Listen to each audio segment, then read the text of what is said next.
가짜뉴스의 생산자는 누구인가? 글쓴이 지성용 신부는 인천교구 송림동 성당 주임 신부이다. 이 글의 시점은 2018년 7월이지만 오디오 영상을 만든 2021년 11월은 기성언론이 자기들 이익을 위해 나쁘게 만든 뉴스는 더 극성이다. 사실 하나만 가지고 대부분의 언론이 소설을 쓰고 있다.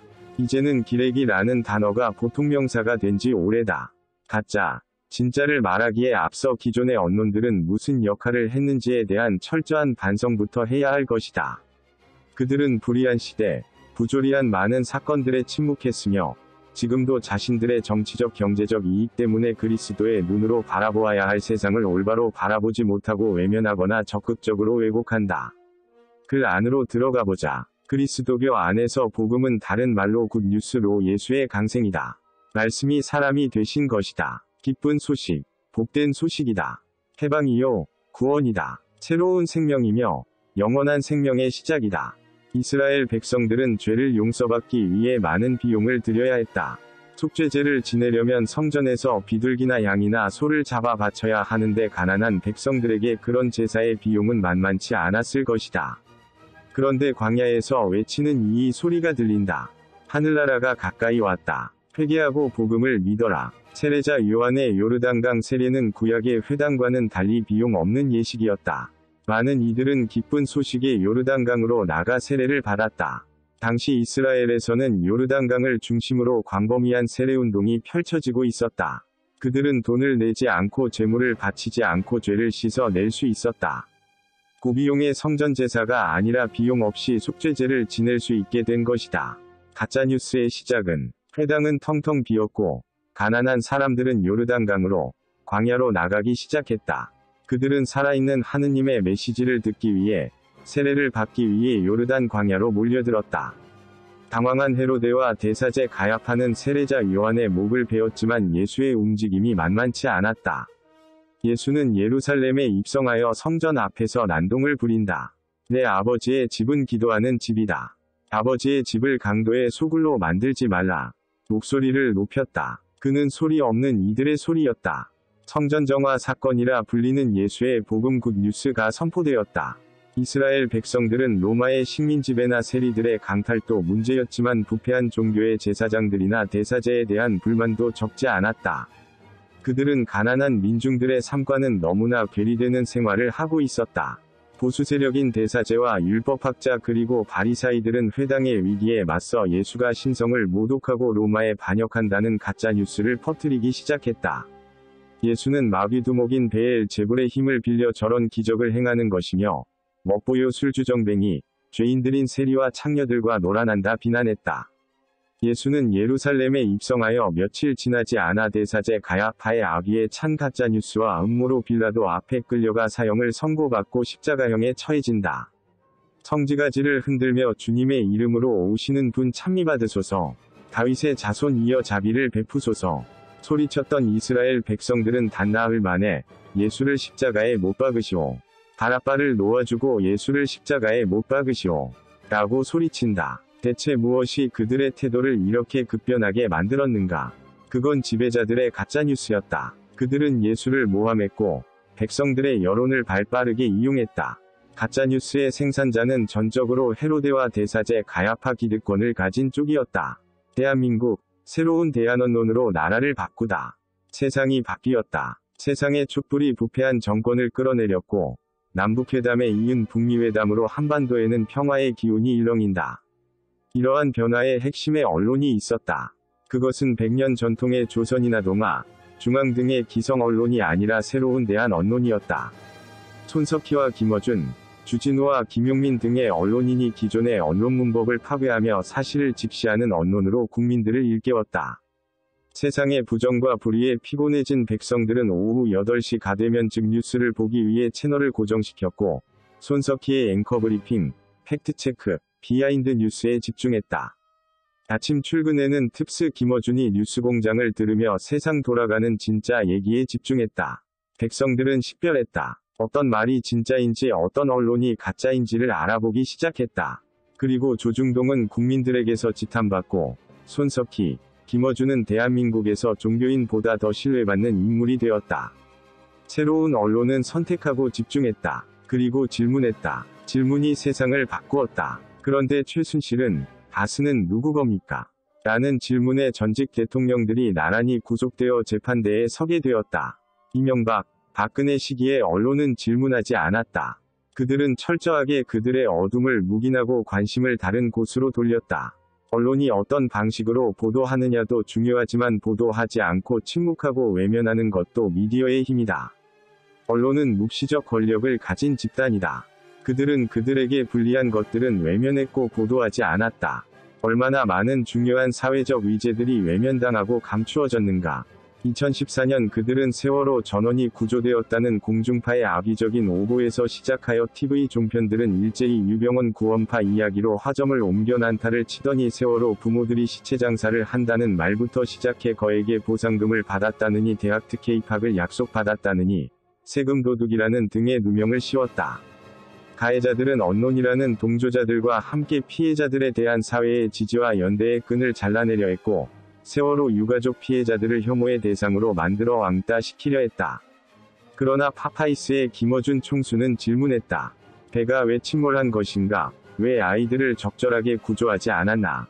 그의 질문은 다큐 영화 제작자 김지영 감독의 노력으로 얼마 전 그날 바다라는 영화로 만들어져 세상에 공개됐다. 진실의 한 조각을 끌어올리며 그 영화의 말미에 김어준은 말한다.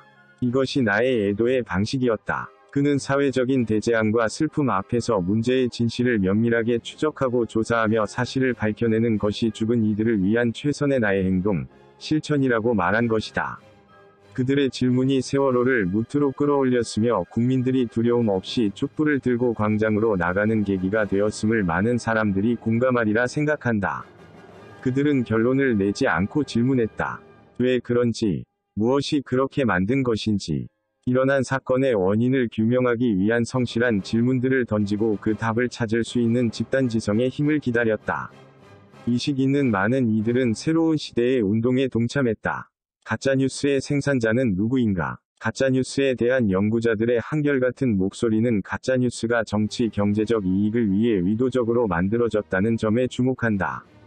프란치스코 교황 역시 가짜뉴스를 언급하며 가짜뉴스의 확산은 정치적 의사결정에 영향을 끼치며 경제적 이익 추구에 이용될 수 있다. 고급 폐해를 지적한다. 문재인은 공산주의자라는 가짜뉴스 제작자는 전 방송문화진흥회 이사장이며 MBC 대주주였던 인물이다.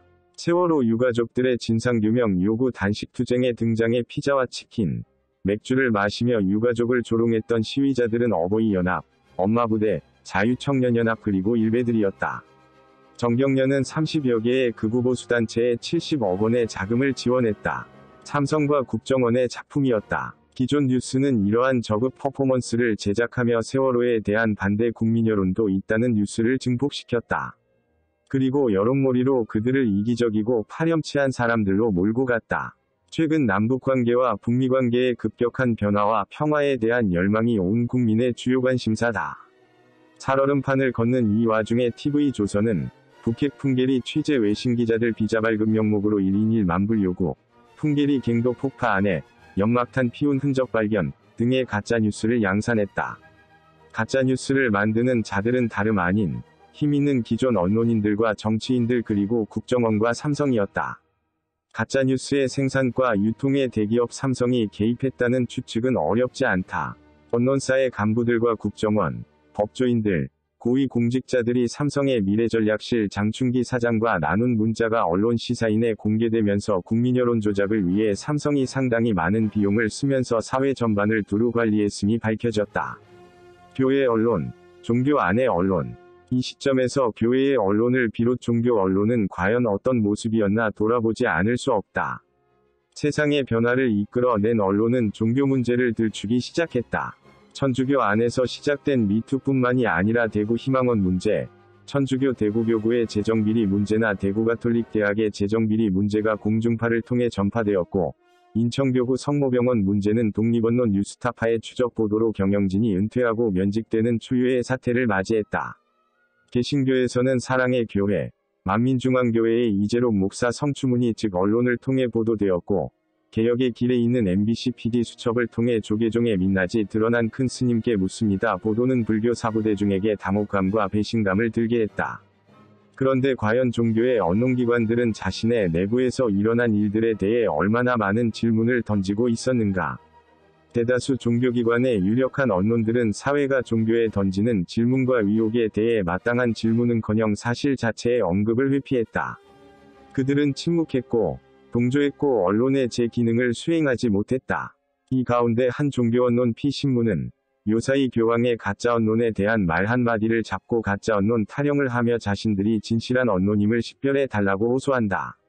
가짜뉴스는 과연 어디에서 흘러나오는가? 충주성 신맹하원 12살 주의 죽음의 의혹에 대한 질문도, 성교지에서 성폭력을 당한 여인의 호소도, 대구 임항원의 의혹도, 성가정 임양원의 의혹도 모두 교회를 분열시키려 하는 자들이 만든 가짜뉴스라는데, 부모들이 터무니없는 보상을 요구하여 더 이상 할 말이 없다는 내부자들끼리의 말도 자기가 좋아서 성교지까지 따라간 것이라고 말하는 그들의 직면하지 않는 양심과 지성은 무엇에서 비롯되었을까?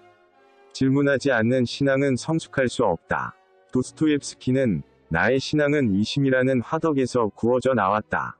고 말한다. 우리는 신앙에 대해 교회에 대해 끊임없이 질문해야 한다. 변화하는 미디어 소통의 내용과 형식, 소통 방식이 급변했다. 정보를 취득하는 방식도 큰 변화를 맞이하고 있다. 텍스트를 읽어 나가는 일방적인 정보 획득 방식은 하이퍼텍스트 H 방식, 마우스 클릭으로 더욱 정밀한 정보에 접근해 나간다. 소통 방식 역시 이제는 일방적이지 않다. 상방향 시대가 열린 것, 수직이 아니라 수평 네트워크 시대가 열린 것이다. 구령대에 올라가 마이크를 잡고 명령하는 일방적인 소통은 국민들에게 외면당한다. 뉴스의 생산자가 다변화되고 다양화되고 있다. 기존의 뉴스 생산자는 자본과 권력을 가지고 취재력과 전문기술을 가졌을 것이라 생각되는 이들의 취재와 보도에 따라 편성되고 편집되었다. 그러나 이제 사람들은 뉴스, 미디어를 의심하고 비평한다. 그리고 직접 뉴스를 제작 유통시킨다. 그리고 정보의 객관성에 대해 문제를 제기한다. 오히려 뉴스메이커들은 실시간으로 생산하거나 전파가 가능한 사회관계망 서비스 SNS를 통해 쌍방향의 생생한 정보를 유통시킨다. 전파의 일방적 독점이 다양한 네트워크의 확산과 연결을 통해 쌍방향으로 고르게 해체되고 있는 것이다.